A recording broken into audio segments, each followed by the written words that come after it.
하나님 말씀 신약성경 194쪽 사도행전 5장 33절 말씀입니다. 그들이 듣고 크게 노하여 사도들을 없이하고자 할세 바리새인 가말리엘은 율법교사로 모든 백성에게 존경을 받는 자라.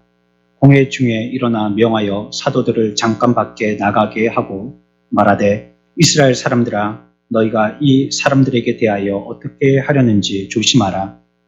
이전에 드다가 일어나 스스로 선전함에 사람이 약 400명이나 따르더니 그가 죽임을 당함에 따르던 모든 사람들이 흩어져 없어졌고 그 후 호적할 때에 갈릴리의 유다가 일어나 백성을 꿰어 따르게 하다가 그도 망한즉 따르던 모든 사람들이 흩어졌느니라.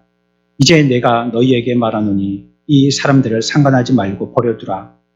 이 사상과 이 소행이 사람으로부터 났으면 무너질 것이요 만일 하나님께로부터 났으면 너희가 그들을 무너뜨릴 수 없겠고 도리어 하나님을 대적하는 자가 될까 하노라 하니 그들이 옳게 여겨 사도들을 불러들여 채찍질하며 예수의 이름으로 말하는 것을 금하고 놓으니 사도들은 그 이름을 위하여 능욕받는 일에 합당한 자로 여기심을 기뻐하면서 공회 앞을 떠나니라. 그들이 날마다 성전에 있든지 집에 있든지 예수는 그리스도라고 가르치기와 전도하기를 그치지 아니하니라. 아멘. 첫 절을 시작할 때 그들이 듣고 크게 노하여 사도들을 없이하고자 할세라고 얘기하고 있습니다. 그때 34절에 바리새인 가말리엘이 나타나서요. 그 사도들을 죽이려고 했던 공회원들에게 막고 있습니다. 그 일을 죽이지 못하도록 막는 일을 하고 있습니다. 우리가 가말리엘이라는 사람은 성경 여러 군데에서 들어본 이름인데요. 신약에서는 장로로 일컬어졌던 사람 중에 하나이고 또 이스라엘의 학자입니다. 매우 머리가 뛰어난 그런 학자이고요. 다른 율법사들하고는 조금 다른 차이가 있는 특별한 이름으로 불렀는데요. 그냥 선생님, 랍비 정도로 부른 것이 아니고 이 가말리엘을 부를 때는요. 랍반이라고 이렇게 불렀습니다. 랍반이라는 뜻은요. 스승은 스승인데 나의 주님과 같은 스승이라는 뜻입니다. 그러니까 그냥 학교에서 선생님들 이제 수업 종치면 집에 오고 그러면 이제 학교 가면 다시 만나시는 선생님 이 정도가 아니고 완전한 스승이 있죠. 도제 관계. 그래서 이분이 얘기하면 죽고 살고 되어지는 이런 모든 결정권이 있는 분 그와 같이 따르는 분 이런 사람을 부를 때 랍반이라고 불렀는데 이 가말리엘을 사람들은 이렇게 랍반이라고 불렀었습니다. 그리고 우리가 잘 알고 있는 대로 이 가말리엘의 문화생 중에서 성경에 가장 우리가 유명하게 알고 있는 사람이 바로 바울이었고요. 이 가말리엘은 율법을 해석하고 사람들에게 전파하는데 좀 자유적인 의식을 가지고 해석을 했습니다. 그래서 바리새적이지만 자유적인 바리새인 그 사람이 가말리엘이었어요. 그래서 이런 율법적인 해석을 전파하는데 일조를 했던 사람이 가말리엘이었고요. 그래서 많은 사람들이 그 말씀을 듣는데 다른 율법사들이 얘기하는 것보다는 수월하게 이해하고 편안하게 들을 수 있는 그런 아주 훌륭한 선생님으로 따르던 사람이 바로 이 가말리엘이었습니다. 그러니까 이 가말리엘의 배후에는 많은 추종하는 세력들, 좋은 선생님이라고 따르는 자칭 제자들과 또 참 제자들이 많이 있었기 때문에 그의 얘기가 매우 힘있는 말이었기 때문에요. 이렇게 공회 가운데서 무엇인가 얘기할 수 있는 입지를 얻을 수 있었음을 우리는 짐작해 볼 수가 있어요. 그래서 이 중요한 때에 말 한마디로 살고 죽게도 할 수 있는 이때에 가말리엘이 그 가운데 막고 서서요. 이 사도들을 아무렇게나 다루지 말자라고 이렇게 얘기하고 있습니다. 그렇게 설득하고 있죠. 그랬더니 이제 이 사내들인 공회에서요, 그 가말리엘의 말을 듣고 죽이는 것을 잠시 멈추게 되고요. 대신에 그들을 놓아주게 되어집니다. 근데 조건이 있어요. 뭘 못하게 하는 조건이죠? 40절에 보면 채찍질하면서 뭘 하지 말라고 조건을 내걸었어요? 예, 예수 이름 말하지 말라고 앞으로는. 우리가 놓아주긴 놓아줄 테니까 그 조건은 가석방 같은 거죠. 놓아줄 텐데 다음에 한 번만 더 예수의 이름 얘기하면 그때는 이제는 뭐 용서고 뭐가 없다는 거예요. 그때는 당장 잡아와서 바로 구속에다가 그냥 우리끼리 얘기 입 맞춰가지고 너 죽여버리겠다 뭐 이렇게 겁박하는 거죠. 대신에 예수 얘기만 하지만 나가서 예수 얘기만 하지 마라 이렇게 얘기하고 있어요. 그런데 풀어주는 것도 이들이 뭐 죄를 졌기 때문에 잡혀온 게 아니거든요. 구속받은 게. 사실은 뒤에 가서도 설명이 되겠지만 사실은 자기들에게 부딪히기 때문에 그들을 사도들을 잡아온 거란 말이에요. 그렇다면 풀어주는 게 당연한 거고요. 풀어줄 때도 그냥 풀어줘야지 맞는 거예요. 근데 그냥 풀어주기에 성이 안 풀리니까 어떻게 했어요? 때렸어요. 여러분들이 채찍 아시죠? 그 시대의 채찍이라는 게 어떤 건지. 그건 뭐 우리가 그냥 영화에서 서부 영화에서 보는 그냥 길다란 가죽 채찍 이런 걸 얘기하는 게 아니고요. 그때 쇠가 달리고 뭐 동물별 뼈가 달렸고 했기 때문에 이거는 때리는 게 아니고요. 몸을 찢어버리는 거예요. 톱과 같은 거예요. 톱, 쇠톱. 쇠톱을 던져가지고 당기는 그런 것과 같은 것이 옛날에 그런 채찍이었거든요. 이렇게 때려가지고 사도들을 돌려보내게 되어집니다. 이 공회원들은 당대에 아주 유력한 사람이라고 얘기하고 있잖아요. 아주 힘있는 사람이었단 말이에요. 4장 5절입니다. 함께 읽습니다. 이튿날 관리들과 장로들과 서기관들이 예루살렘에 모였는데 이들이 바로 공회원들입니다. 그러니까 그 사람들은 어떤 직책을 갖고 있었냐면 어떤 사람이요? 관리들, 또 장로들, 또 서기관들. 그러니까 이 사람들은 행정력도 있고요. 또 어떤 그 학문에서도 그 모든 지적인 부분들을 관장하고 있는 사람들이고 사람들의 마음을 직접적으로 만지고 그 사람들을 다루는 이런 역할들도 하는 그런 사람들이에요. 그러니까 이런 사람들의 모임이 회집이 바로 공회거든요. 이게 사내들인 공회거든요. 그러니까 이들이 얼마나 유력한 사람들이고 위대한 사람들입니까? 사회의 중진들이고요. 또 종교계나 정치계의 지도자들이고요. 위대한 사상가들이에요. 오늘날로 치면 사회의 지도층의 사람들이에요. 이런 인물들인데 이 인물들이 오늘 본문에서 드러나게 하시는 그 포커스는 뭐냐면 그런 자들도 사도들을 배척했다는 걸 드러내고 있어요. 이렇게 사회에 공부 많이 하고 똑똑하고 말 한마디로 사람을 죽게 살게도 할 수 있는 그런 위치에 있던 사람들이지만 그럼에도 복음을 대적하는 데에서는 부끄러워하지 아니하고 일선에 서 있었다는 것입니다. 우리가 오늘 읽었던 33절 이후에 있는 말씀을 통해서 한 4가지 정도의 원리를, 신앙의 원리를 발견해 볼 수가 있습니다. 첫 번째 원리는 뭐냐면요. 불신앙이라는 것은 이 시대에 전혀 새롭지 않다는 겁니다. 새로운 사조가 아니에요. 불신앙이라는 것은. 교회가 시작되었을 당시에도요. 복음은 오늘날과 같은 똑같은 방법으로 박해를 받았었습니다. 오늘 우리가 시대가 갈수록 왜 이렇게 예수 믿는 게 어려워지지라고 우리들은 느껴지지만 사실은 이전의 시대에도 이런 어려움들은 지속되어 왔었어요. 불신앙이라는 것은 우리가 가지고 있는 기독교의 역사만큼이나 오랜 역사를 가지고 있는 것입니다.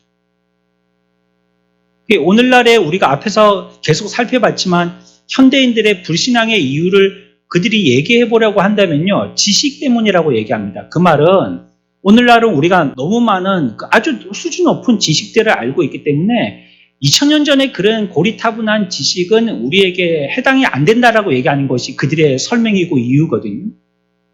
합리적이거나 그게 바른 지식이 아니다라고 얘기하는 거예요. 그렇지만 앞에서도 살펴본 이 사내들인 공회원들의 지위가 어떤지를 우리가 확인해 본 결과 이러한 그 지식이라는 것이 결코 불신앙의 이유가 될 수 없다는 것을 알 수가 있습니다. 그러니까 자기들은 훨씬 더 수준 높은 지식을 갖고 있기 때문에 예전에 고리타분하거나 아니면 수준 낮은 지식은 우리가 받아들이지 않겠다는 게 현대의 사조인데 그러나 그 시대에 동일한 복음을 무시하고 배척했던 사람들 가운데서는 이와 같이 공회원들, 사회 지도층으로 머리 똑똑한 사람들 이런 사람들도 복음을 배척했다는 것이에요. 그러니까 불신앙하고 현대 지식 사회는요 전혀 교차점이 없습니다. 그것이 그들의 특별한 이유가 아니에요. 현대 지식이 오늘날의 신앙을 부정하는 이유가 아니란 말이에요. 이게 뭐 사입이고 안 믿어지고 뭐 이거는 미신이고 우리끼리 그냥 예수 믿는 사람들끼리 모여가지고 뭐 성경이라는 한 책을 갖다가 맹신하면서 이 연대를 갖다가 든든히 하고 서로 암시를 주고 또 우리끼리 자꾸 노래하고 암송하고 하면서 우리의 틀을 견고하게 하는 이런 식으로 사회는 본단 말이에요. 신앙이라는 것을. 그리고 자기들은 그런 지식적인 부분에서 훨씬 많은 지식을 갖고 있기 때문에 그걸 다 알고, 그리고 우리들은 그렇게 어리석게 맹신하지 아니하고 넓은 눈, 원거리를 볼 수 있는 눈을 가지고 또 높은 수준의 지식을 가지고 다 파악해서 이제 눈에 보이지 아니하는 하나님이라든지 그들이 그렇게 따르고 쫓는 그런 보이지 않는 신앙의 부분이라든지 이런 것들에 사이비적인 요소가 있는 것, 신비적인 요소가 있는 이런 모든 것들을 부정하겠다는 것입니다.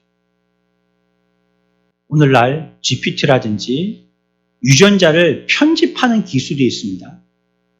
유전자가 날 때부터 우리의 몸에 지니고 나오는 어떤 우리의 생체 지도와 같은 거라면 이걸 이제는 편집을 해요. 잘라 붙인단 말이에요. 그리고 또 장기를 인공으로 만듭니다. 만든 장기를 몸에다가 갖다 붙이는 이런 생산 기술도 발전하게 됐어요. 우리가 몸에 수술하기가 제일 어려운 부분이 뇌 부분이죠. 뇌 신경은 한번 상하면 회복이 안 되고요. 산소가 공급 안 되면 뇌는 죽어버립니다. 그리고 그것으로서 끝이고요. 뇌 안쪽에 무슨 문제가 생겼으면 그건 손을 대지를 못합니다. 그냥 포기하고 맙니다. 이제는 그런데 뇌에 있는 흐르는 그 흐름 체계, 신경 조직까지도 이제는 다 해석하고요. 이런 뇌 신경망도 연구할 수 있는 단계까지 이르게 됐어요. 그 유전자를 분석해서요, 그것 가지고 질병을 진단하기도 하고 치료하기도 합니다. 이제는 여러분들이 아파야지만 병원하는 게 아니고요. 태어날 때 여러분들의 유전자 지도를 미리 파악해놔서 이 사람은 어떤 체질이기 때문에 어느 장기가 약할 거라는 걸 미리 알고요. 그 부분을 보충하는 거예요. 그러면 이 사람이 일평생 병이 안 걸리는 거예요. 이런 의학의 시대가 됐어요. 그러니까 아프지 않고 미리 치료하는 시대가 됐다는 거예요. 그런데 이게 도덕하고 무슨 상관이 있죠? 이런 기술이 사람들을 얼마나 더 선량하게 만드냔 말이에요. 이렇게 많은 지식의 높은 고차원의 지식이 자꾸 쌓여가면서 이 땅에 그리고 온 세계는 평화로워졌나요? 정말로 그것이 우리가 모든 것을 다룰 수 있는 높은 수준의 지식이라면 그런 것처럼 세상의 사람들도 마음도 다 다스리고 모두 평화롭게 또 모두 행복하게 살 수 있도록 물질도 분배하고 또 땅도 서로 소통하고 살고 이렇게 돼야 될 텐데 지금 그런가요? 사람들이 도덕하고요, 인간이 존재하고 이런 우수한 과학의 또 의학의 지식들이 어떤 관계성이 있냔 말이에요. 신문에 보도되고 있는 이러한 끔찍한 사건들은요, 이런 기술이 개발되고 난 이후에 자행되어진 일들입니다. 그래서 과학기술이 발전됐다고 우리들에게 선량함이라든지 도덕적이라든지 인간적인 면이 개발되어지고 더 월등해지지 않는다는 걸 얘기합니다. 그것은 상관없는 거예요. 그냥 그거는 기술일 뿐이에요. 생명이라든지 우리의 삶이라든지 우리의 정결함, 정직함 이런 것들이요, 현대 지식이 아무 영향을 끼치지 못합니다. 그러니까 돈 많은 나쁜 사람, 머리 똑똑한 나쁜 사람, 법조계에 있는 나쁜 사람, 이런 사람들이 자꾸 생기는 거예요. 그리고 죽음이라든지 영원한 세계에 대해서는요, 알지를 못하는 것입니다. 과학자들이 아무리 과학을 또 문명을 발전시켜도요, 개미 목숨 하나도 만들어내지 못합니다. 우리가 손으로 눌려서 죽인 개미도요, 부활시키지 못하는 게 인간의 과학의 한계예요. 이 불신앙의 문제는 그래서요, 오늘날의 지식이 있기 때문에 내가 믿지 않겠다는 말은요, 말이 안 되는 소리예요. 내가 많이 알기 때문에, 많이 배웠기 때문에, 높은 수준을 갖고 있기 때문에, 많은 공부를 했기 때문에 다 알고 있어서 그렇게 저차원의 자기들끼리 맹신하는 그 무리 속에 나는 포함되지 않겠다는, 그걸 나는 행운으로 생각한다는 그 말은 말이 되지 않는 소리입니다. 불신앙은요, 1세기 때든지 지금이든지 달라진 게 없습니다. 그게 우리가 알아야 될 첫 번째 원리입니다. 불신앙은 여전하다는 것이에요. 사람들은 종교가요, 최루제라고 생각하고요, 감상주의라고 생각하고요, 어떤 공산주의에서는 종교를 인민의 아편이라고 얘기하기도 합니다. 그리고 그리스도인들은 어떤 지식을 완전히 포기한 존재, 지적 자살자들이라고 얘기합니다. 그러니까 알기를 포기하는 멍청한 사람들, 어리석은 사람들, 그런 사람들의 모임이 어떤 한 곳에 매료되어서요, 완전히 거기에 우리의 마음이 다 쏟아져서 정신을 잃고 머리가 텅 비어 있는 상태로 그들의 모임 가운데 모여 있는 사람들이라고 얘기하는 거예요. 그래서 스스로가 어리석음을 자초했다라고 얘기합니다. 산에 들인 공회원들은 크게 분노하였고요, 사도들을 없애고자 하였습니다. 그들의 그러한 전망이 오늘의 전망과 똑같은 것입니다. 여러분, 그렇다면 오늘날 이거는 불신자들과 교회와의 그 대결을 설명한 것이지만요, 저와 여러분들은 어떤지요? 여러분들이 복음을 받아들일 때 그렇게 다 즐겁고 기쁨으로 받아들이나요? 하나님의 분명한 복음의 말씀이 여러분들에게 전파되는데 왜 이 복음에 대해서 잘못된 부분이 없음에도 불구하고 여러분들은 그 복음을 받을 때 기분 나빠하죠? 여러분들의 죄를 지적하고 이것이 여러분들이 빨리 회개하고 고쳐야 되는 면이라고 꼬집어주면 의사가 우리의 병을 진단해 주는 거잖아요. 어떤 환자가 그 의사에게 화내는 환자가 있던가요? 당황해서 생각하지도 못했던 병을 선고하니까 놀라서 그럴 수도 있지만요, 사실은 자기가 병원에 왔다는 것 자체가 살기를 원한다는 뜻이잖아요. 그래서 당신의 문제는 무엇이라고 찝어줬는데 그 의사에게 화내는 환자는 없어요. 그렇지만 오늘날 교회에 와서 신앙생활을 하는 성도들은 하나님 앞에 나와서 하나님의 말씀을 통해서 우리의 영적인 진단, 진료를 받을 때에 뭐라고 그 원인의 규명이 되어질 때 이것 가지고 화를 내요. 마치 산에 들인 공회원들처럼. 그리고 기분 나쁘다고요, 교회를 안 나와요. 이거 왜 그러냔 말이에요. 이거는 시대와 교회와의 대결이 아니고요, 오늘날 교회 안에 있는 성도들의 문제이기도 한 거예요.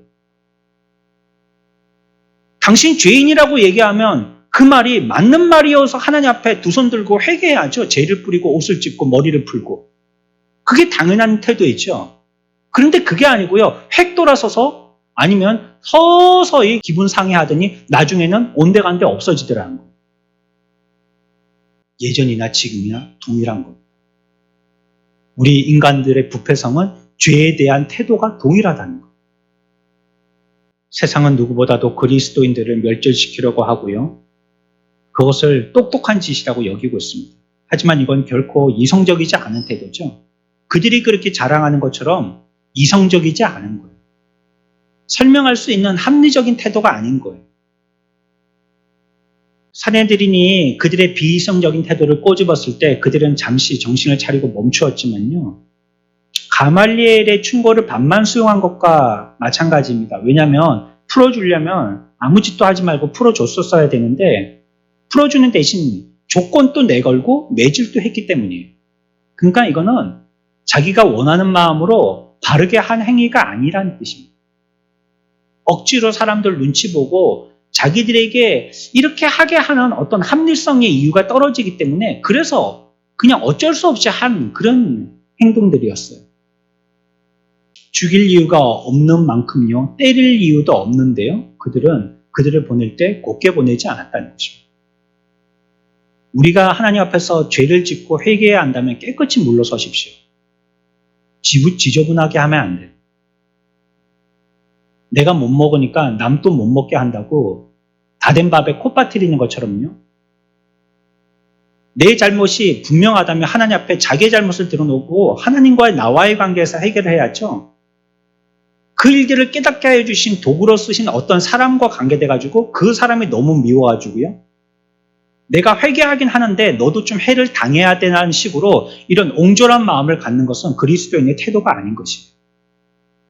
여러분들이 죄를 지적당했다면 여러분들과 하나님과 해결하십시오. 내 죄의 문제를 지금 말씀하고 있다면 하나님께 나와서 백기투항해야 돼요.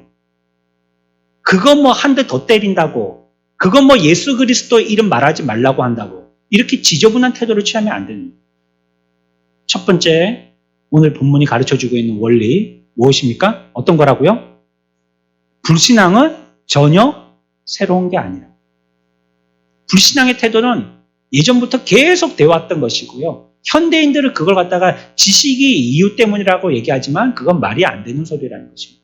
두 번째 우리가 생각해 볼 그런 원리가 있습니다. 뭐냐면 불신앙은요. 그러면 결국 어디에서 온 거냐는 말이에요.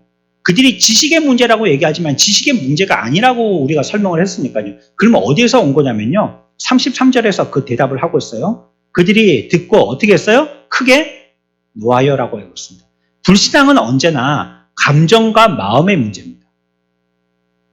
우리가 이전에 말씀의 본문을 통해서도 이 부분을 한번 짚었던 기억이 납니다. 불신앙은 마음의 문제예요. 그게 지식의 문제가 아니에요. 그러니까 이들도요, 이와 같이 한 이유는 뭐냐면 노했어요. 노한 거예요. 그 기분 나쁜 거예요. 기분 상한 거예요. 그래서 안 믿는 겁니다. 예수 안 믿는 거는요, 우리의 논리가 부족해서가 아니라 그들이 기분 나쁘기 때문에 안 믿는 것입니다. 그리스어로 크게 노하다라는 이 말은 굉장히 강력한 뜻이거든요. 어떤 뜻이냐면 쪼각쪼각 잘려 나갔다는 뜻입니다. 폭탄이 터지면 수류탄 안에 있는 파편들이 폭발하면서 쪼각쪼각 터져 나가잖아요. 그런 걸 얘기하는 겁니다. 그게 크게 노했다는 겁니다. 얼마나 분노가 폭발했는지 터져서 완전히 공중 분해돼 버렸다는 겁니다. 하늘에서 비행기가 폭발하는 것처럼 자네가 이 땅에 아무것도 남을 게 없는 거예요. 내려오면서 다 타버려가지고. 공중 분해됐다는 겁니다. 요즘에도 보면 뭐 우크라이나 전쟁에 무슨 폭탄을 갖다가 미국에서 뭐 공급했다, 어땠다 뭐 이런 말들이 있죠. 그 폭탄 가운데에서 뭐 여러 국가에서 100몇 개 국가에서 쓰지 못하도록 한 폭탄이 있어요. 그 폭탄은요, 하늘에서 폭발을 하면요, 그 안에 있는 또 자폭, 아들 폭탄이 있어서요, 그 폭탄이 밑으로 내려오면서 흩어지면서 그게 또 폭발을 하는 거예요. 그러니까 그 근처는요, 한 축구장 3배 크기가 한 번에 다 없어져 버리는 거예요. 그 산에 있는 나무든지 뭐든지 그 근처의 생명은 한꺼번에 뭐 축구장 3개는 싹 없어져 버리는 거예요. 그 폭탄 한 개의 위력이 그렇다는 거예요. 그러니까 그 생명이 얼마나 어마어마합니까? 이 크게 노했다는 뜻이 그런 뜻이라는 거예요. 그 근처에 있는 생명은 다 싹 죽여버린다는 겁니다. 그 사람의 노함을 통해서.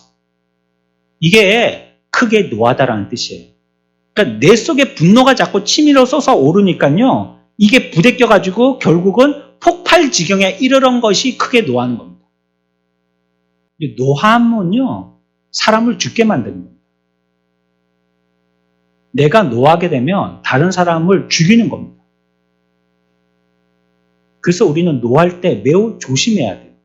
앞에 필터를 끼고 노해야 됩니다. 안 그러면 바로 레이저 직사광선 맞아서요, 그 사람은 죽습니다. 식물한테도 자꾸 노해 보십시오. 아이고, 네가 왜 그렇게 못생겼냐, 잘 안 크냐, 잎도 새 잎이 안 나고 꽃도 안 피냐, 자꾸 해보십시오. 죽어요, 식물이 진짜. 지나가면서 이파리 한 개만 달랑달랑 붙어 있어도 말은 하지 않더래요. 속으로 살아라, 죽으면 안 된다, 물 주면서 살아라, 햇빛 주면서 살아라, 벌레 끌어서 살아라, 잘 살아라. 이러면요, 막 활개치고 그 병든 잎을 한 개 딱 달고 싸고 막 활개치고 막 풍성해지는 건 아닌데요. 꼬락꼬락 하면서도 살아요, 살아. 꼴막꼴막 지금 그게 6층에 하나 있는데요. 그런 게 살아요, 살아. 안 죽어요. 저는 죽기를 기다리는 게 아니고요. 살게 하기 위해서 기다리는 거예요. 뭐, 이파리 한 개, 겨우 꽃이 피려고 하다가 똑 떨어지고 그래도요, 살아라, 살아라 하니까 이게 안 죽고 살더라고요. 우리는 이 노함의 무서움을 잘 기억해둬야 됩니다. 그것은 이성이 아니었죠. 이들이 크게 분노했다라고 얘기했으니까. 폭발시켜서 조각을 터뜨려버린 것이기 때문에 이거는요, 분노 폭발이에요, 진짜. 요즘 말대로. 그런 것이고 이거는 미친 거예요. 광란이에요. 이 사내들인 공회원들의 태도와요, 하나님의 말씀을 들었던 이전에 사도행전 2장에 나왔던 사람들의 태도는 전혀 딴판이에요. 사도행전 2장 볼까요? 베드로가 설교했을 때 군중들은 그 말을 듣고 사내들인 공회원들처럼 이렇게 크게 분노했는가? 한번 우리가 말씀을 통해서 대조해 보죠. 37절입니다. 함께 읽습니다.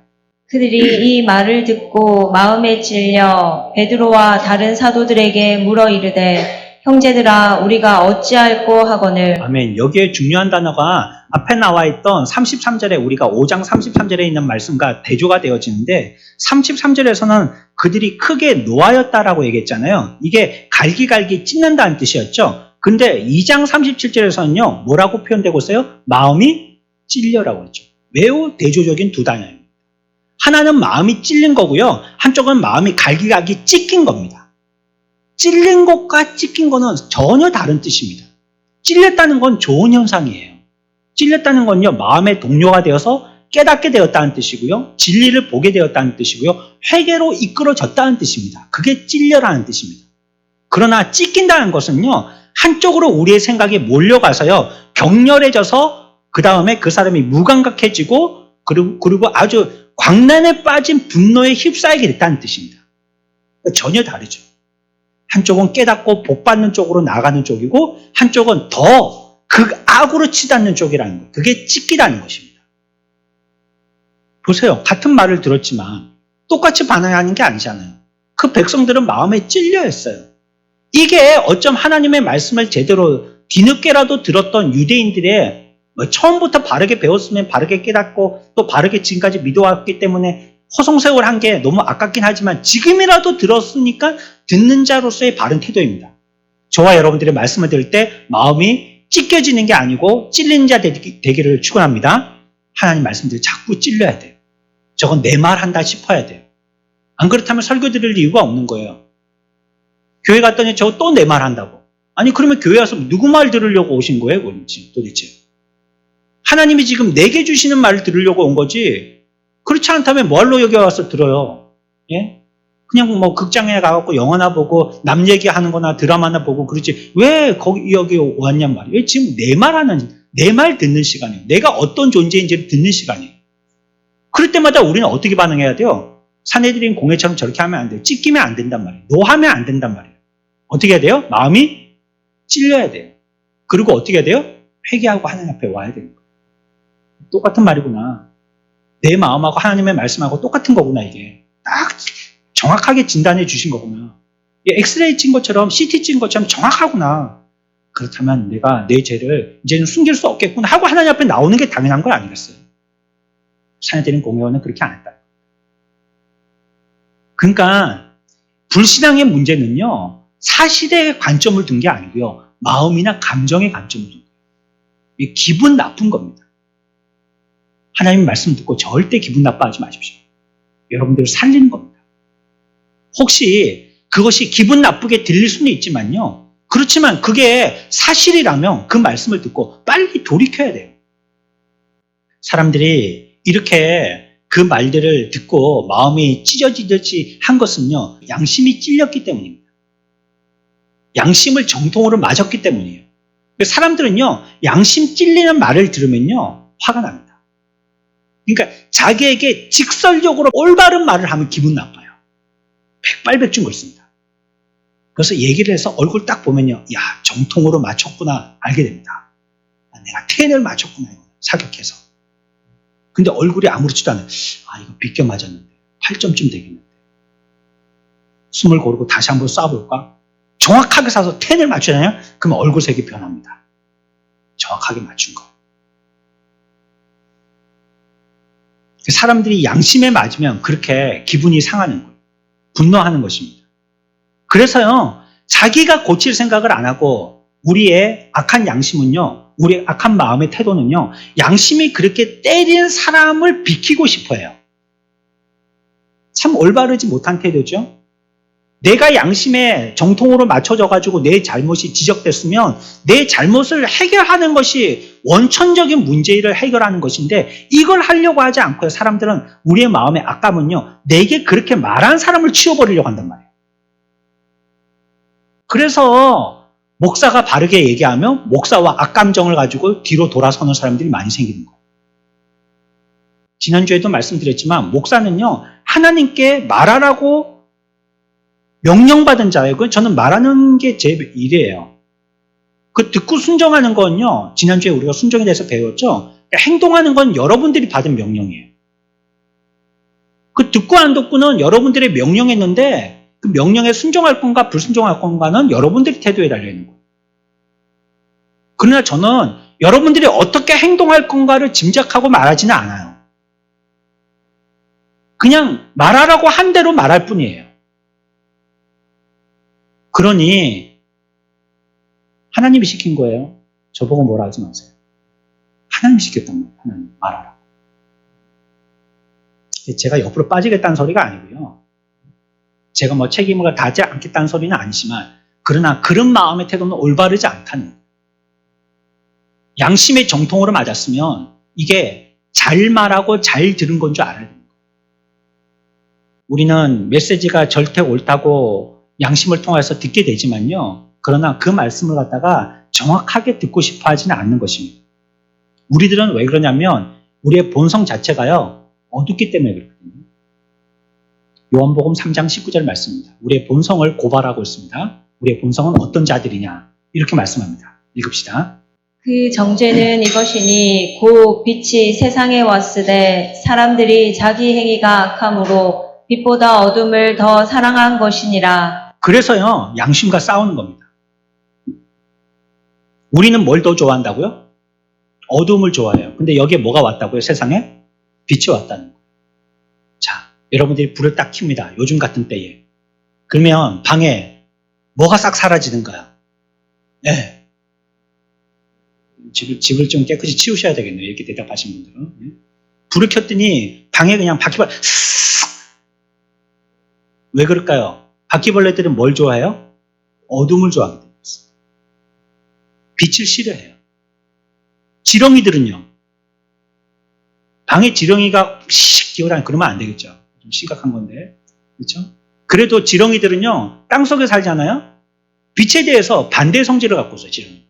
빛이 없는 데를 좋아해요. 빛이 있는 거 싫어해요. 그런 곤충과 그런 생물들이 많아요.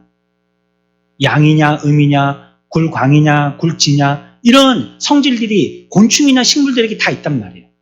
빛을 보고 향하는 이파리들도 있고요. 빛을 싫어해서 빛을 등지고 이렇게 서로 이렇게 몸을 움츠리는 그런 식물들, 이파리들도 있단 말이에요. 저기 우리가 게시판에다가 제가 어제 신문을 읽고 게시를 해놨는데요. 잠을 잘 때는 그런데 빛이 한 개도 없어야 된대요. 가로등 불이나 조그만 고추다마 같은 거 그 화장실 갈 때 안 넘어지려고 켜놓은 그런 것도 없어요. 깜깜해야 된대요. 그게 몸이요. 숙면을 취할 수 있대요. 휴대폰 켜놓고 이거는 못 자게 하는 겁니다. 생체 리듬을 깨는 거예요. 그러면 병이 걸린대요. 병이. 그러니까 주무실 때 깜깜하게 해놓고 자요. 우리의 성향은요, 우리 속에 이 어둠을 좋아하는 성향이 있어서요, 빛은 싫어해요. 그래, 우리 양심에 빛을 비추어주면요, 그거 싫어해요. 그래서 우리들은 어둠으로 움츠리고 숨어요. 복음은 하나님의 법에 순종하는 것을 가르치지만요, 자연인들은요, 그 법을 좋아하지 않아요. 그래서 정결한 쪽으로 지켜나가기보다도 방탕한 쪽을 더 좋아합니다. 그래서 노아 시대 때에 그 노아의 시대 사람들이 그랬던 것처럼요. 자기들이 하고 싶은 대로 했다 했거든요. 그래서 홍수의 심판 받았거든요. 사도고 선지자들이고 말을 안 듣는 거예요. 예, 귀로는 듣는데요. 나가서 행동할 때는요. 전부 다 자기가 하고 싶은 대로 한 거예요. 그리고 부정을 저지르고요. 그리고 이성적인 이상한 결합을 갖게 하고요. 물질을 취할 때도 나쁜 방법을 취하고요. 하나님의 말씀과는 전혀 대조적인 자기가 하고 싶은 대로 사는 겁니다. 그러면서 십계명을 어기고 하는 말이 나는 하고 싶어. 이게 이유에 다예요. 난 하고 싶으니까 하는 거야. 그냥. 처음에 바벨탑을 쌓을 때처럼요. 이건 이유가 뭡니까? 그렇게 하고 싶은 거예요. 그들은. 사도들은 학문 없는 범인으로 여겼다 했지 않습니까? 그렇지만 그들이 백성들에게 큰 호응을 받는 걸 보니까요. 그들이 또 격분했어요. 그러니까 화를 내는 요소는요. 양심에 부딪힐 때와 또 한 가지는 자존심이 상할 때입니다. 그때 사람들은 화를 냅니다. 이건 아주 대놓고 뒤로 돌아서는 것은요. 양심이 부딪힐 때고요. 또 이거는 살짝 숨기고 싶지 않지만 지키고 싶은 한 가지 자존심. 여기에 찔림을 얻을 때 사람은 또 분노하게 됩니다. 그러니까 그 사람이 화를 내는 이유를 잘 보셔야지 돼요. 왜 화내는지. 그러니까 사실 거칠애로는 그렇게 얘기하고 있지만요. 쏙내는 그게 그 뜻이 아니에요. 내 자존심 당신이 건드렸다 그 뜻입니다. 사내들인 공회원들이 그런 거예요. 사실은 뭐 이렇다 저렇다 이유를 갖다가 펼쳐놨지만 그 이유보다도요. 자기들이 얻었던 인기보다도 한 개도 배우지도 못했던 저 뜨내기들이 더 인기를 얻어가지고 그 사람들의 말에 귀를 쫑긋하고 타생결단하고 그 말씀대로 따르겠다 하는 백성들이 더 많은 수가 있으니까요. 사도들이 그래 미운 거예요. 미운 거예요. 아니 우리 집에 점포가 지금까지 국밥을 잘 팔았는데 옆에 국밥집이 열렸는데 거기 더 많이 가는 거예요. 그러면 어떻게 해야 되겠어요? 우리 국밥에 뭐 가격을 낮추든지 질을 높이든지 뭐 새로운 서비스를 만들든지 뭐 어떻게 해야죠. 그런데 그게 하는 게 아니고 저쪽을 미워하는 거예요. 댓글 달고 갖고 괜히 뭐 거기 가서 손님인 척 먹다가 막 거기서 뭐 벌레가 나왔니 뭐 돌려달라고 막 큰 소리 치고 해방을 하고 막 이래가지고 거기 영업을 못하게 하는 거. 이 자존심 상한 거예요. 자존심. 21세기에 살고 있는 우리가요. 2000년 전에 무식한 사람들이 얘기하는 말을 듣는다는 게 오늘 현대인들에게는 자존심 상한 겁니다. 그분들은 어부들이었고 뭐 그냥 뜨내기들이었고 노동자들이었고 이런 사람들인데 그 사람들이 얘기하는 그 얘기를 오늘날 뭐 석학 박사들이 전부 다 말을 따르고 순종한다는 게 이 사람들이 자존심 상하는 거예요. 저는 좀 이해 안 되는 게요. 어디에서 뭘 그 프로필을 얘기할 때요. 목사라는 이름을 얘기 안 하고요. 뭐 박사 뭐 이런 걸 얘기하는 게 좀 이상해요. 저는 불림받는 직분 중에서 목사라는 이름이 제일 귀하다라고 생각하거든요. 아무리 좋은 이름이 있어요. 내가 대통령이 됐다 할지라도 그런 가능성은 없겠지만 말이죠. 대통령이 됐다 할지라도 저는 그 위에 명함을 찍는 다음에 목사라고 찍을 것 같아요. 근데 다른 프로필을 보면요. 그분이 어느 교회 담임하시는 목사가 맞는데 목사라는 이름은 없고요. 뭐 어디에서 공부해가지고 뭐 박사를 땄고 어디서 공부해서 석사를 땄고 어디서 유학을 해갖고 무슨 연수 과정을 거쳤고 그런 것만 쭉 나열은 좀 이상하다 싶은 느낌이 들더라고요. 그것도 소개할 때도 목사님이라고 소개 안 하고 박사님이라고 소개하는 거예요. 여기 무슨 학문을 가지고 같이 연설을 하고 그거 가지고 뭐 토론을 하고 뭐 심포지엄을 하고 그런 데가 아닌데도 그런 걸 얘기하더라고요. 네, 사람들은 그런 거 듣기를 좋아하는 것 같아요. 그런 거. 그런 말 듣는 거. 목사라고 듣는 거, 목사님이라고 듣는 것보다도 박사님이라고 듣는 걸 더 좋아하나 봐요. 중요한 것은요, 가르침의 연수가 아니고요. 그 가르침의 특징과 가르침의 질이에요. 뭘 얼마나 잘 가르쳤는지 그게 중요한 거죠. 사연해드린 공회원들처럼 얼마나 오래전부터 가르쳤냐가 중요한 게 아니란 말이에요. 복음이라는 것을 우리가 제대로만 받아들인다면 남녀노소를 불문하고요. 모두 겸손하게 돼 있습니다. 우리가 자존심 상할 일들이 있을 수도 있어요. 우리가 원자도 알고 과학도 다 알고 있는데 그런데 초자연적인 일에 대해서는 모르거든요. 그렇기 때문에 이 일에 자존심 상해할 수 있어요. 그렇다고 우리가 불신앙의 태도가 온전한 태도라고 우리에게 이해를 요청하는 것을 우리는 수용할 수는 없어요. 그건 바른 것이 아니에요. 따라갈 수 없기 때문에 무시해버려서는 안 된다는 것입니다. 모르기 때문에 그 세계가 없다라고 얘기하면 안 된다는 거예요. 내가 모를 뿐이죠. 여러분들이 지금 100억짜리 수표가 있습니까? 여러분들 100억짜리 수표 본 적 있어요? 그렇지만 100억짜리 수표가 이 세상에 없다라고 얘기할 수 없잖아요. 내가 만져보지 못했고 내 수중에 없을 뿐이지 그게 없지는 않은 거잖아요. 마찬가지예요. 여러분들이 혹시 하나님의 말씀을 통해서 자존심 상하는 일이 있더라도 아니면 목사의 말을 통해서 자존심 상하는 일이 있더라도 그것처럼 돌아서지 마십시오. 여러분들에게 주신 기회를 여러분들이 발로 차는 겁니다. 신앙의 계기로 삼아야 돼요. 그거. 한 분 아멘 했어요. 그렇게 하는 건요. 이성적이지도 않고요. 매우 감성적인 겁니다. 우리가 기분 나쁘다고 싫다고 뒤돌아서 버리는 거예요. 이건 우리 신앙생활 하는 게 아니에요. 저는 이런 걸 너무 많이 느낍니다. 예수 믿는다고 하는데 기분 상하면 예수 믿는 거 헌신짝거리듯이 저 멀리 운동장에 던져버립니다. 기분 상했다는 거, 자존심 상했다는 거. 언제 내가 예수 믿었게? 이렇게 합니다. 우리가 오후 예배 때 헌신 예배를 했는데 그때 이 부분을 좀 더 심도 깊게 얘기하는데 제가 작심하고 말씀 준비했습니다. 회원들은 마음에 전신갑주를 가지고 와서 앉아서 들으셔야 될 겁니다. 안 그러면 아마 팡팡 넘어갈 겁니다. 이 문제 우리가 해결하지 않는다면요, 좋은 신자 되기 힘듭니다. 심각한 겁니다. 기분 나쁜 거.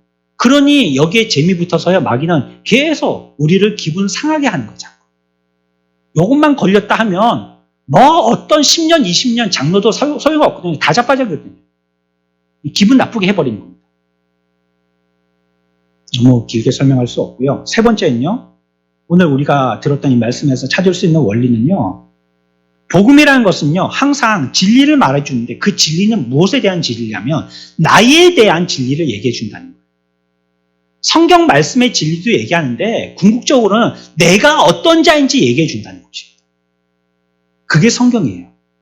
그리고 우리가 예수 믿는다는 것은 크게 두 가지로 나눠볼 수 있어요. 한 가지는요, 하나님을 아는 것이고요. 두 번째는요, 뭘 아는 거예요? 나를 아는 겁니다. 이게 두 가지를 복합적으로 함께 알지 못하면요, 예수 믿기 힘들어요. 하나님만 진탕 알았어요. 근데 나는 잘 몰라요. 내가 어떤 존재인지 몰라요. 그러면 예수 잘 못 믿어요. 근데 나는 엄청 잘 알아요. 무슨 심리학 박사예요. 그런데 하나님은 몰라요. 그 사람도 예수 못 믿습니다. 이 두 가지가 같이 병행돼야 돼요. 여러분, 술 취하는 건요, 무식한 사람만 취하는 게 아닙니다. 유식한 사람도 술 먹으면 결국은 취하게 되는 것입니다. 세상의 메시지는요, 지식이라든지 두뇌와 이런 지각이라든지 이런 것들을 찬양하지만요, 복음의 메시지는 우리들에게 뭐라고 얘기하냐면요, 너는 다른 사람들과 다를 바 없는 죄인이다라고 얘기합니다. 먼저 우리가 진리를 통해서 귀 기울여 들어야 될 것은 내가 죄인이라는 소리를 먼저 들어야 됩니다. 우리가 지난주에 배웠죠? 내가 죄인인 줄 알지 못하는 사람은 구원자를 찾지를 않아요. 내가 죄가 아닌데 해결할 죄가 없는데 내 죄를 해결할 구원자를 왜 찾는 거예요? 그건 필요를 못 느끼는 거예요. 그러니까 목마른 사람이 우물에 가서 물을 달라고 하는 겁니다. 자기가 목마른지를 모르면 우물 가까이 안 가는 거예요. 그래서 진리는 우리가 제일 처음 들을 게 너는 하나님의 백성이야를 먼저 얘기하는 게 아니고 너는 먼저 죄인이야를 얘기합니다. 창세기 1장에서 그래서 인간은 처음에 시작될 때에 죄인이다라고 시작하는 겁니다. 우리의 존재는요, 가치를 따지기 전에 하나님 앞에서 죄인이라는 걸 먼저 인정해야 됩니다. 우리 함께 봅시다. 나는 죄인입니다. 나는 죄인입니다. 그래서 하나님 앞에 나와서 기도할 때 회개 기도를 먼저 합니다. 죄인이기 때문에. 죄인은 그 연회장에 들어갈 수가 없는데요, 예복을 입지 못했기 때문에. 그런데 우리에게 예복을 보내주셔가지고 예복을 입었단 말이에요. 그제서야 들어가는 거예요. 그러나 예복을 입었을 뿐이지 그 사람이 죄가 없는 건 아니라고. 죄가 있지만 예복을 보내주셔서 그걸 입었기 때문에 겨우 들어가는 거예요. 나는 내 본질을 알아야 돼요. 우리는 죄인이에요. 지금 이렇게 밑에 가라앉아 있어서 그렇죠. 짝대기 가지고 밑으로 휘휘 저으면요, 그 구정물 그대로 올라옵니다.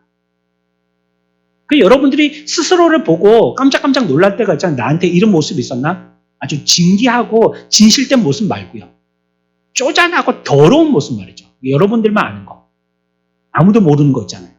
속에 말 한마디도 하지 않았지만 평생 내가 이건 말 안 하고 무덤까지 가고 싶었던 거. 그런 죄악의 요소들 우리에겐 다 있어요. 그래, 그런 것들이 아니더라도 본질적으로 우리는 다 죄인입니다. 로마서 3장 10절 말씀입니다. 선고합니다.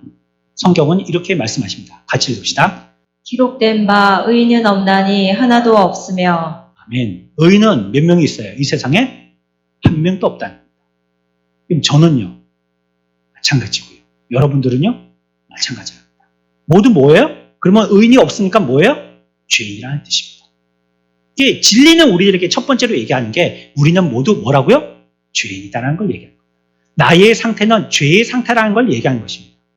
그래서 우리들은 모두 눈이 멀어버린 거예요. 앞을 못 봐요. 그래서 우리는 허물과 죄로 죽게 된 것입니다. 못 보니까. 어디로 가야 될지 모르니까.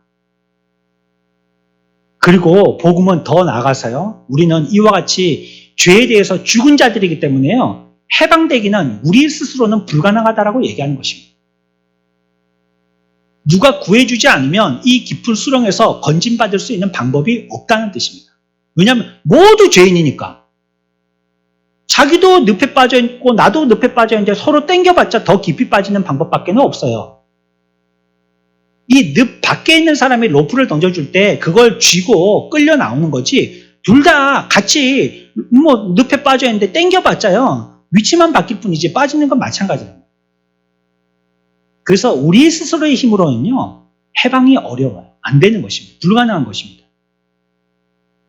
이제껏 살았던 사람들이 무력했던 것처럼요 21세기를 사는 우리들도 동일하게 무력합니다. 우리는 도덕적이고 영적인 의미에서 우리 자신을 회복시킬 수 없습니다. 불가능해요. 선지자들 사람이잖아요. 그 사람들의 백성들을 구했나요? 아니요, 실패했습니다. 사상가들이 사람들을 구원했나요? 실패했습니다.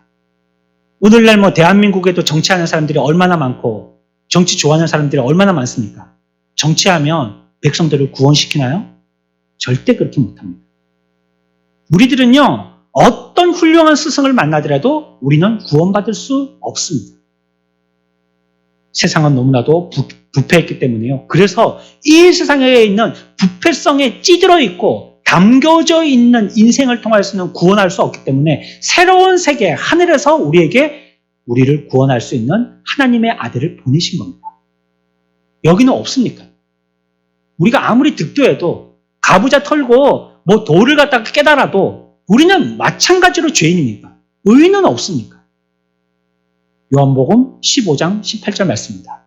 함께 읽읍시다. 세상이 너희를 미워하면 너희보다 먼저 나를 미워한 줄을 알라. 예수님이 우리를 위해서 이 땅에 오셔서요 우리를 구원하고자 이 땅에 보내심 받으셨는데요. 그러나 세상은 그 예수님에 대해서 우리를 해방시켜 주실 구원자이니까 더 기뻐하고 찬양해야 할 터인데 이게 당연한 건데 앞에서 설명했던 이유 때문에요 그러지 않더라는 거예요. 미워하더라는 거예요. 다들 미워하더라는 거예요. 왜요? 양심에 찔리고 또 자존심 상하고 기분 나쁘고 또 불신이라는 것은 변화되지 않기 때문에 또 우리들은 어두움을 좋아하지 빛을 안 좋아하기 때문에 빛이 오시니까 싫어하고 배격해버렸다는 것입니다. 불을 켜면 벌레들이 사라지는 것처럼요. 그 뜻은 무엇일까요? 불을 켰을 때 사라지는 것은요. 나는 바퀴벌레라는 뜻이거든요. 주님이 이 땅에 세상에 빛으로 오셨잖아요. 근데 우리가 그분을 배격했어요. 그 뜻은요. 우리는 정죄감이라는 뜻입니다. 그래서 그분을 싫어하는 거예요.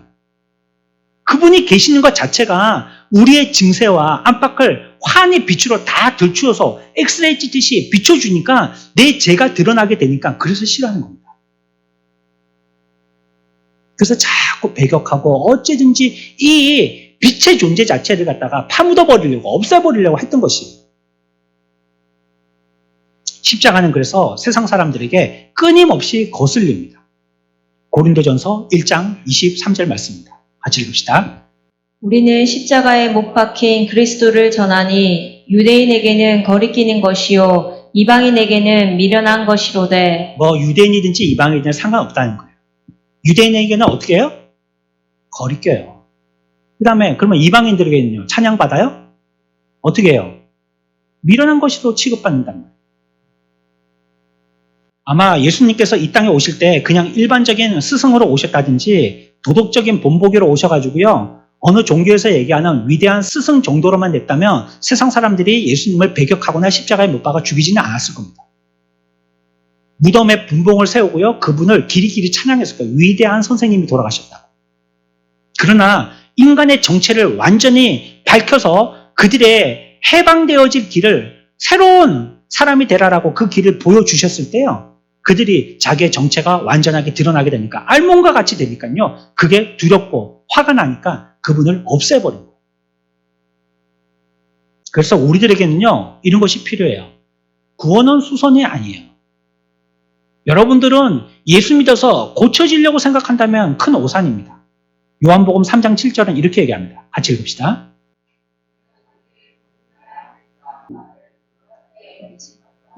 우리들에게 뭘 얘기하세요? 뭐 하라고요? 거듭나야 된다는 거예요. 거듭남이 무슨 말인 줄 알죠? 다시 난다는 겁니다. 이거는 고쳐서 새로 난다는 게 아니고요. 새롭게 난다는 거예요. 엄마 뱃속에 들었다 다시 나오는 걸 얘기합니다. 그게 거듭, 두 번 난다는 것입니다. 그러니까 예수 믿는 존재라는 건요. 여러분들의 성품에 대해서 조금 모난 부분을 갖다가 떼내고 새로운 그리스도의 성품의 부분을 이식하는 게 아니란 말이에요. 어떻게 되는 겁니까? 세례받을 때와 같은 그런 정신으로 여러분들은 이전의 모습은 다 어떻게 해요? 죽여버린 겁니다. 그리고 이제는 어떻게 새로운 사람으로 태어나는 겁니다. 그게 믿는 거예요. 그래서 우리들에게 너희들은 뭐 해야 되겠다고요? 뭐 해야 되겠다고요? 거듭나야 된다는 겁니다. 예수 믿는 건요, 예전에 성경을 가지고 있는 건 아니에요. 그러면 예수 믿는 거 아닙니다. 내가 왕년에 하면서 어깨 팍 힘주고 말이죠. 응? 내가 옛날에 돈을 어떻게 썼는데, 내가 얼마나 공부 많이 한 사람인데, 뭐 이런 거 자랑하고요. 내가 옛날에 내가 얘기하면 밑에서 막 굽신굽신하고 없던 길도 뚫리고 막 이런 얘기하고요. 그건 예수 믿는 게 아니란 말이에요. 옛날 거는요, 물론 좋은 성령의 것은 발휘해서 그것을 활용하는 것은 좋지만요. 하나님께서 우리들에게 주셨던 우리들의 본성 자체는 우리가 하나님께 영광 돌리라고 주신 것들이고 이거는 선물들인데요. 그렇게 사용하지 못했던 모든 것들을 자랑하듯이 사람들에게 얘기해서는 안 됩니다. 그거 발휘해서도 안 됩니다. 더럽고 냄새나는 것이 있다면 그건요. 밀봉해서요. 버리십시오. 음식 쓰레기통에. 골라서 드시지 마시고. 누가 음식 쓰레기통에 버린 걸 갖다 골라 먹는 사람이 있겠어요? 우리의 죄악성은 자꾸 그런단 말이에요. 그게 제게 있는 마지막 자존심이라고 생각하니까요. 쓰레기통 버렸다가 쓰레기차 오기 전에 밥에 갖고 또 슬쩍 들여놓는단 말이에요. 이게 우리의 더러운 인생들이에요. 그러지 마셔요. 성경은요. 버리는 거고요. 새로 태어나는 거래요. 그게 예수 믿는 거라는 겁니다. 그러니까 우리가 여기서 세 번째로 기억해야 될 것은요. 복음은 항상 진리를 얘기하시는데 하나님의 진리와 동일하게 무엇에 대해서 얘기한다고요? 나에 대해서 얘기한다. 내 얘기를 성경을 통해서 들었다면 아멘 하셔야 되고요. 오늘 할렐루야 복음을 들었구나 하고 감사해야 됩니다. 제목만 얘기하고 네 번째 마칩니다. 마지막에 원리가 있는데요. 불신앙은요. 소름 끼치는 얘기지만요. 불신앙은요. 궁극적으로 하나님을 대적한다는 말입니다. 사내들인 공회원들은요. 사도들을 대적한 것 같지만 사실은요. 하나님을 대적한 것입니다. 그래서 가말리엘이 그 말 한 겁니다. 다시 읽지 않아도 알겠죠? 가말리엘이 뭐라고 얘기했습니까? 이게 하나님이 하시는 것 같으면 우리가 거스르면 안 된다라고 얘기하고 있잖아요. 사람이 얘기한 것 같으면 앞에서 얘와 같이 흐지부지 되고 다 없어질 것이지만 하나님이 하시는 거라면 우리는 이건 거부하면 안 된다라고 얘기하고 있잖아요. 근데 사내들인 공회원들은 조심성 없게 사도들을 대적하고 있다는 이 말입니다. 로마서 8장 7절입니다. 읽습니다. 육신의 생각은 하나님과 원수가 되나니 이는 하나님의 법에 굴복하지 아니할 뿐 아니라 할 수도 없음이라. 고린도전서 2장 14절 말씀입니다. 같이 읽습니다. 육에 속한 사람은 하나님의 성령의 일들을 받지 아니하나니 이는 그것들이 그에게는 어리석게 보임이요 또 그는 그것들을 알 수도 없나니 그러한 일은 영적으로 분별되기 때문이라. 하나님에 대해서는 굴복하지 않아요.